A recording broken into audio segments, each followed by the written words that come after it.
Hello, exciting day for me today. It's the first time I will have been to see a client in person, a real client in person, for about 4 months. So I'm going to see a buy-to-let landlord. He's an existing client of mine. He's a portfolio landlord, which means he has quite a few properties. He's buying 2 more. So by the time he completes on the 2 purchases that he's going to make, he will have 20 in his portfolio. So I'm just going to collect some documentation from him, the kind of things that we would need from a purchase of a buy-to-let property are the verification of deposit or confirmation of where the deposit's coming from.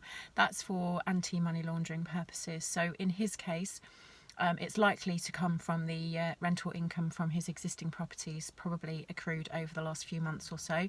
But in any purchase, we would need to know where that deposit has come from. I'll also be looking for bank statements from him to confirm his income from the income that he earns from his employment, but also income from his rent, so the rent that gets paid into his bank account.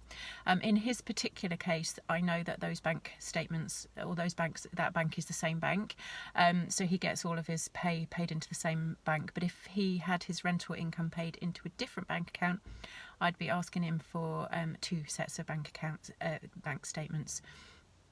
We also need to look at, I'm going to just double check on his identity because it's been probably a couple of years since I last spoke to him. So I'm just going to get confirmation that I've got his identity documentation up to date. He's actually self-employed, so I'm also going to ask him for his tax returns or his SA302s and tax year overviews. These are the documents that are available from the HMRC when you've submitted your tax return. So they verify your income, that you get them on an annual basis. So he'll be giving me his last 2, so that will confirm his last 2 years worth of income. The SA302s that he'll give me will confirm his employment income or his self-employment income, but they'll also confirm how much income he's received from his rental property, so he's obviously declaring his rental income. There may be other bits and pieces that are required. So for example, in this instance, I'll be asking for details of his existing portfolio. I've dealt with him before, so I know the majority of it already, just to make sure that everything is up to date. More with the valuations and the rent that is received.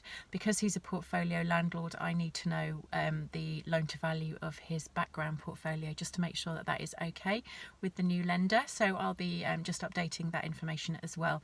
There may be other bits of information that a lender may ask for, which I haven't got, but in a nutshell, that's basically what I would need from this particular applicant. So it's an exciting day for me. I'm actually going out of the house and in to meet a client in person. So wish me luck. Thank you. Have a good day, everybody. Bye.